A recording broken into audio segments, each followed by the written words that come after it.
Welcome back नाज़रीन। Programme मांग रहा है पाकिस्तान। इस वक्त हम मौजूद हैं लांडी बाबर मार्केट पर। बात हो रही है करप्शन और महंगाई पर। करप्शन जो ऊपर वाले करते हैं, महंगाई जो हम और आप भुगतते हैं।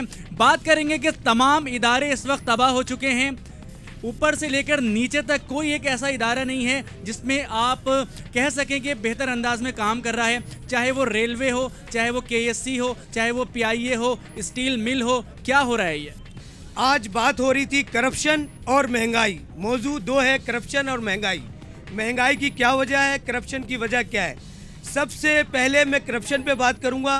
करप्शन इसलिए है कि आज से 1947 जब पाकिस्तान बना है, उस वक्त से लेकर लियाकत अली खान के जाने के बाद एक ब्यूरोक्रेसी, ऐसी लॉबी जिन्होंने चौधरी विडेरों का सहारा लेकर इस मुल्क को तबाह किया है।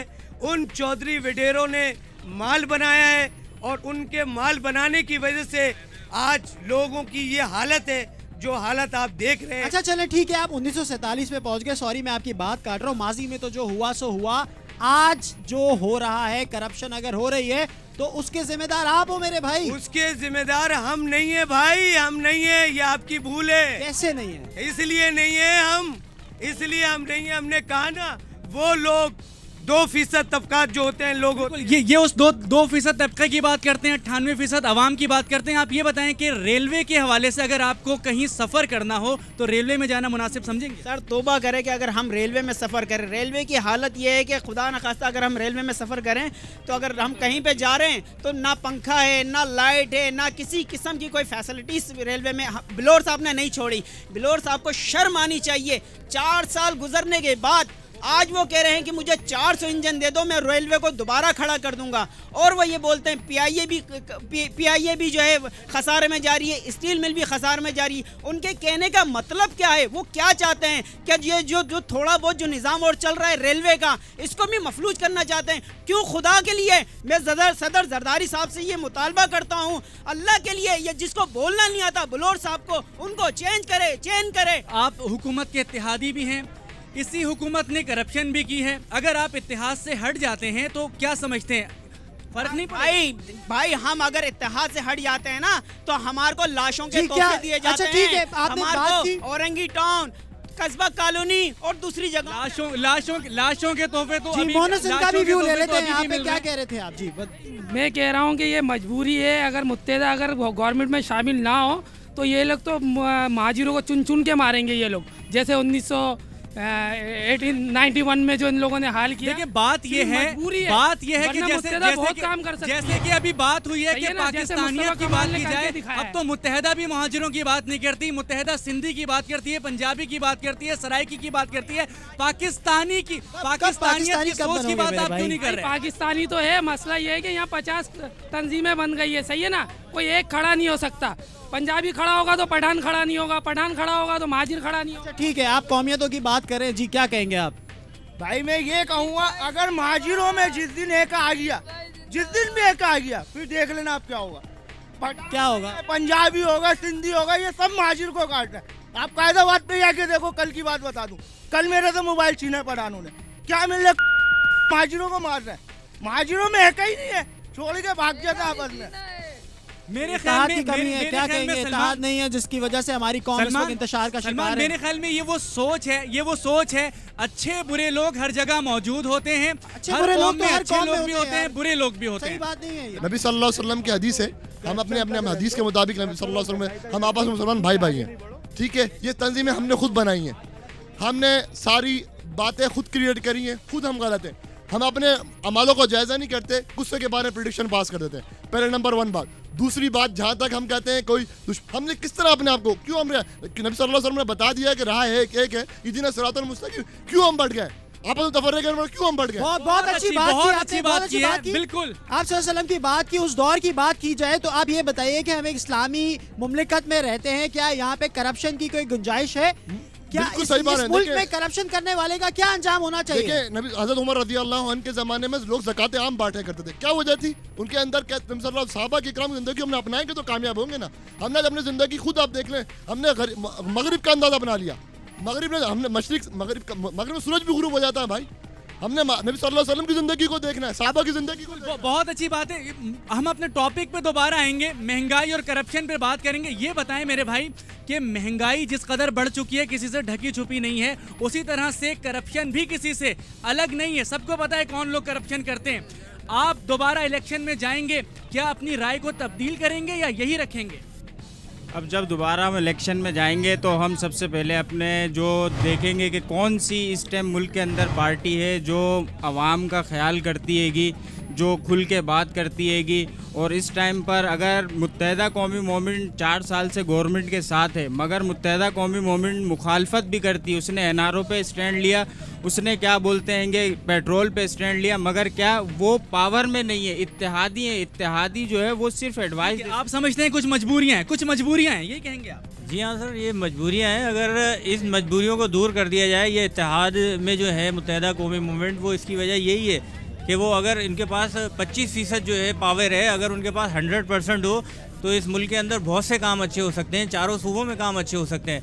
बड़ी प्यारी हुक्मरानी हज़रत उमर फारूक के दौर में जब वो जान नमाज पे खड़े होते थे, नमाज के लिए तो खड़े होते थे, तो उन पे लर्जा तारी होता था। वो इसलिए कि शायद कहीं मेरे से कोताही ना हो, ये कोई भूखा ना रह गया हो, कोई कुत्ता जो होता है कुत्ता तक वो खाली पेट ना हो। अब अगर उस वक्त हुक्मरान ऐसे थे तो उस वक्त आम अफराद भी ऐसे थे कि उनका भी तकवा बहुत अच्छा था, वो भी मुसल्ले पे खड़े हुआ करते थे। क्या हम और आप मुसल्ले पे खड़े होते हैं? अल्लाह का शुक्र है खड़े होते हैं।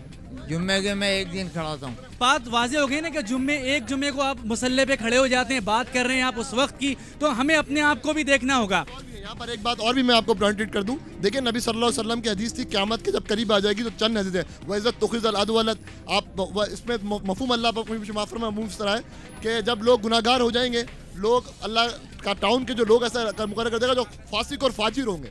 ये हमारे अपने अमाल हैं जो हम सब कुछ क्रिएट कर रहे हैं। बिल्कुल, ये हमारे अपने अमाल हैं। असल में देखें, मौजू के ऊपर हमें रहना है। अमाल सही है, हम 64 साल से ये खुतबा मस्जिदों से सुनते आ रहे हैं। असल में हमें मौजू की तरफ आना चाहिए, ठीक है ना। ये हम जुम्मे को ये जो होता है ये सब हम सुनते हैं। भाई देखें, सियासी मामला है, सियासी तौर पे उसको हल करना है।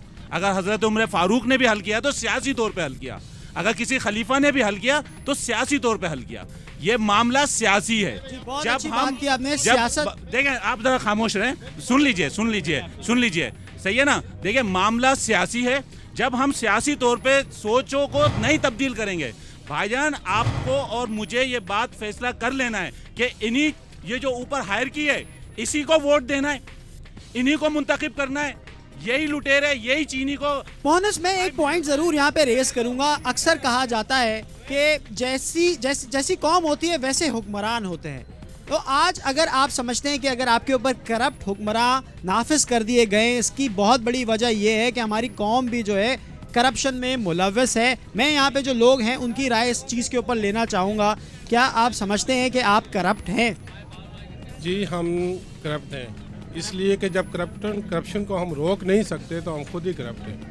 अगर हम करप्शन के खिलाफ नहीं हो सकते तो इसका मतलब यह है कि हम खुद भी करप्ट हैं। खुद करप्ट हैं। बात की जाए बिजली के कुंडा लगाने की, तो हमारे यहाँ देखा जाता है कि हर इलाके में बिजली के कुंडे लगाना आम है। क्या वो करप्शन नहीं है? क्या वो चोरी नहीं है? जी भाई, बिजली होगी तो कुंडा नहीं लगाएंगे तो क्या करेंगे? फिर जब बिजली नहीं है तो फिर कुंडा ही लगाएंगे ना, और क्या करेंगे?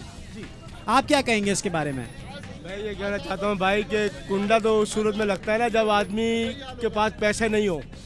बिल इतने आते हैं कि आदमी एक गरीब। अगर आपके पास पैसा नहीं है तो चोरी करना जस्टिफाई तो नहीं हुई ना? चोरी हुकूमत हमको मजबूर कर रही है, ये हुकूमत हमको मजबूर कर रही है। हम चोर नहीं है, हम तो रोजाना सुबह मजदूरी करते, शाम में 300-400 रुपए लेकर आएंगे। 5000 रुपए का बिल है बिजली का, कहाँ से देंगे? बच्चे टार है हमारे, किसको खिलाएंगे हम? क्या रोटी नहीं खाएंगे? वो पानी पी के गुजारा करेंगे? आप बताएं ना। इनका ये कहना है कि अगर कौम फाका कशी पे मजबूर है, अगर इतनी फाका कशियाँ बढ़ गई हैं तो फिर हम क्या करें? हम कुंडे ना लगाएं क्या? हमें अपने बच्चों को खिलाना है या नहीं खिलाना? क्या कहेंगे आप?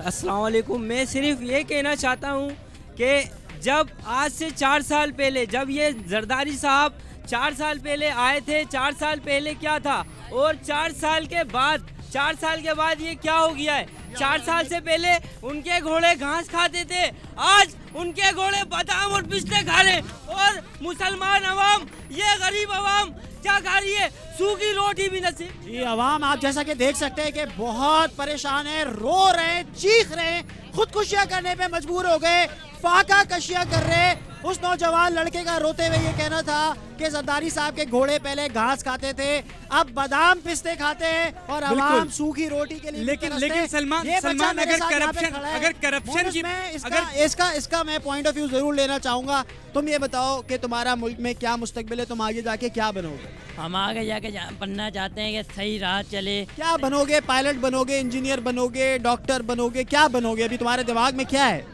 डॉक्टर बने कि हमारा घर हमारी माँ बहनें सही चलें। कि महंगाई इतनी है, बंदा क्या करे? आप खुद सोचें, इस चीज़ इतनी महंगाई करीब है, क्या करें? अब बिल का ये लोग कह रहे हैं इतना बिल आ रहा है तो बंदे कुंडे नहीं लगाएंगे तो क्या लगाएंगे? आप खुद बोलो। बात हो रही थी करप्शन की और उसके साथ साथ महंगाई की। करप्शन किसी से ढकी छुपी नहीं है। अगर आप बड़े बड़े ऐवानों की बात करें वहां पर भी करप्शन नजर आती है, लेकिन एक आम इंसान जिस अंदाज में आज जिंदगी गुजारने पर मजबूर है, उसका जिम्मेदार कौन है? यकीनी तौर पर वो सियासी जमातें हैं जिनको हम वोट देते हैं। अगर आज वो पावर में होते हुए कुछ कर नहीं पा रहे तो आखिर वो आइंदा इंतखाबात में जब इन्हीं लोगों के पास आएंगे तो क्या जवाब देंगे? जैसे हमारे हुक्मरान और अवाम की बात किया, अवाम करप्ट नहीं है भाई, जरा आप गौर तलब। अवाम करप्ट नहीं है। ये अवाम की बात करते हो, हुक्मरान की पॉलिसियां नहीं है। यही कौम अगर पॉलिसी वो बनाएंगे जो कानून साजी करते हैं असेंबलियों में बैठकर, जिसको आप और मैं वोट देते हैं, वो क्या कर रहे हैं? हमने तो अपनी तरफ से पूरी कराची वालों ने हक अदा कर दिया है, हैदराबाद वालों ने अपना हक अदा कर। कराची में अब दूध की नहरें बहने शुरू हो गई हैं। ये तो भाई एक सोची साजिश तंजीम है कि जब हमें दिया ही नहीं जा रहा है, क्योंकि जब हम इख्तियार में हैं मगर हमें दिया नहीं जा रहा है पावर कि भाई आपने काम करना है, काम तो हमें करने दिया। एक चीज ले लो या हट जाओ, एक चीज ओन कर लो या दूर हट जाओ। बात हटने की नहीं है भाई, फिर बात वही है कि हटने से भी क्या होता है, ये मुझे बताएं। आवाम की राय जानने का सिलसिला जारी रखेंगे। यहाँ पर वक्त हुआ एक छोटे से ब्रेक का, कहीं जाइएगा नहीं। ब्रेक के बाद दोबारा हाजिर होंगे मांग रहा है पाकिस्तान।